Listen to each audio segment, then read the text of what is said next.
बिस्मिल्लाहिर्रहमानिर्रहीम। शुरू करता हूँ अल्लाह के नाम से जो नहायत रहम करने वाला बड़ा मेहरबान है, जिसने हमें इतनी नेमतों से नवाजा, जिसने हमें ये तमाम चीज़ें हमारे लिए, ये दरख्त, ये पानी, ये नदियाँ, नाले, हर चीज़ कायनात में जो है ये इंसानों की खिदमत में लगाई है। उस रब का शुक्रिया।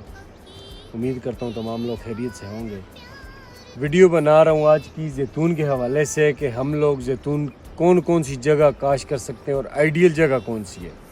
ये इलाका है तनावल का, हम इस जगह बैठे हुए हैं। ये ज़िला मानसरा है, तहसील मानसरा है। ये तरप्पी के एरिए, इस तरफ लसन नवाब है। ये ऐसी जगह है जिधर एक डैम बन सकता है। पानी के लिहाज से अगर बात करूँ, बहुत बड़ी स्टोरेज हो सकती है, नहरी निज़ाम बन सकता है, बहुत सारी ज़मीनें सैराब हो सकती हैं। लेकिन इस वक्त मैं वीडियो बना रहा हूँ जैतून के हवाले से कि जैतून हम कैसे काश्त कर सकते हैं। मैं देख रहा हूँ तनावल की हज़ारों एकड़ जगह खाली पड़ी हुई है, बंजर पड़ी हुई है। इधर आइडियल जगह है जैतून के लिए, जिसे हम अपनी ज़ुबान में कऊ कहते हैं।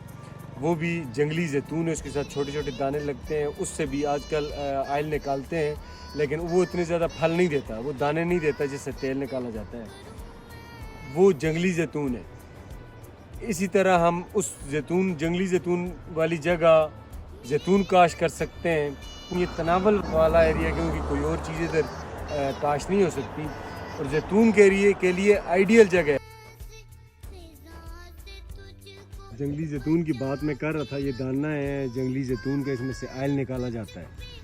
इसमें आजकल ऐसा होता है, एक दूसरे जैतून है जो अब आप काश करते हैं, उसका दाना ज़रा बड़ा होता है, उसमें रस भी ज़्यादा होता है, आयल ज़्यादा होता है, लेकिन इसमें भी रस ज़रूर होता है, इस छोटे दानों में भी।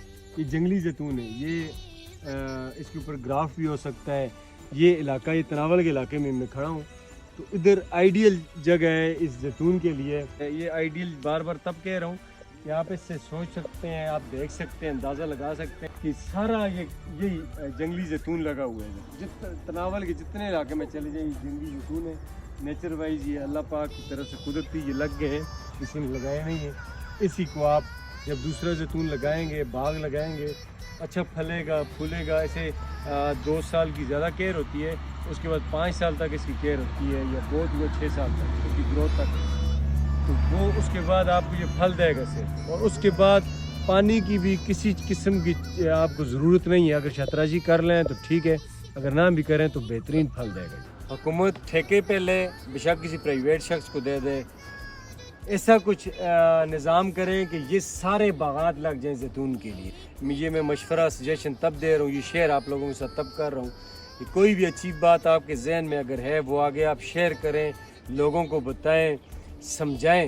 ये सदका जारी है। इस प्रोजेक्ट के लिए मैंने 3 बार एप्लीकेशन दे चुका हूँ, सजेशन दे चुका हूँ हुकूमत को। प्राइम मिनिस्टर पोर्टल पे दिए, डायरेक्ट प्राइम मिनिस्टर की डाक पे भेजी है मैंने, लेकिन अभी तक कोई अमल नहीं हुआ। उन्होंने क्या सोचा होगा, उन्हें बेहतर पता होगा। लेकिन मैं अपनी तरफ से या आप लोगों को कोई भी अच्छा मशवरा, अच्छी सजेशन अपने इलाके के लिए, अपने मुल्क के लिए, क्योंकि अगर मैं समझता हूँ सिर्फ तनावल के इलाका में, सिर्फ मानसरा के जो साइड एरिया है, इस इलाके में जैतून काश्त हो जाए, हमें जैतून बाहर से मंगवाने की ज़रूरत नहीं है। क्यों ना हम अपने मुल्क की मईशत अच्छी करें। क्यों हम बाहर से चीज़ें मंगवाते हैं और हमारी मुल्क की मईशत कमज़ोर होती है, हमारा पैसा बाहर जाता है बाहरी कंपनियों को, और क्यों वही पैसा हमें ना आए।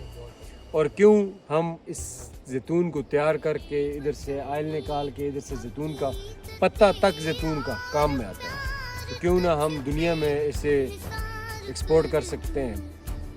तमाम लोगों से, आम लोगों से अपील करूंगा कि अपनी ज़मीनों को आबाद करें। हुकूमत से अपील करूंगा कि वो इस पर सब्सिडी दें, किसानों को रिलीफ दें कि वो ये काम कर सकें आसानी से, ताकि हम लोग जो गंदा डालडा आयल जो सेहत के लिए नुकसान है वो हम खा रहे हैं, तो क्यों ना अगर इधर ये काश्त हो जाए, तो आप क्या समझते हैं कि हमें बाकी आयल से सस्ता पड़ेगा जैतून का तेल, जिससे हमारे हम बहुत इस्तेमाल करेंगे, उससे सेहत हमारी अच्छी होगी। हमारे जो बच्चों को हम गंदा किस्म का आयल खिला रहे हैं, डालडा टाइप चीज़ें खिला रहे हैं, उनकी सेहत भी अच्छी होगी।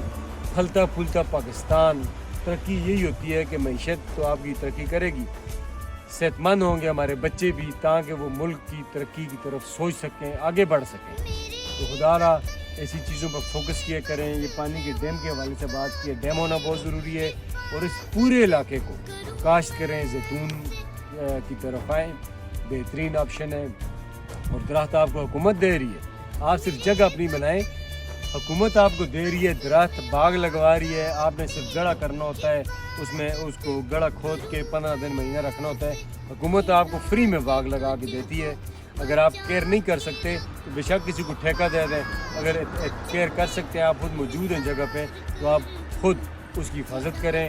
صرف 5 سال کی محنت ہے, اللہ اس پہ آگے بھی ورک کریں گے. ایک پروجیکٹ انشاءاللہ پریکٹیکل کر کے دکھاؤں گا, اس پہ انشاءاللہ ہم پریکٹیکل باغ لگائیں گے. اس کی کیئر بھی بتاؤں گا. شنکیری جو نرسری ہے, سرکاری نرسری ہے, آلریڈی ان کا کام ہی ہے, ان کی ڈیوٹی ہے. ان کے ساتھ مل کے ایک ویڈیو ہی بناؤں گا, آپ کے ساتھ شیئر کروں گا, تاکہ ہم سب کو پتہ چلے, اویئرنیس آئے, شعور آئے کہ ہمیں کرنا کیا چاہیے. اتنا مشکل کام نہیں ہے. اور یہ باغ پوری ایک انڈسٹری ہے. اس انڈسٹری کو پروموٹ کرنے کے لیے آپ سب کا ساتھ چاہیے. آپ تمام لوگ جس کے پاس مشورہ ہے, جس کے پاس جگہ ہے, جو وسائل جس کے پاس ہیں وہ شیئر کریں.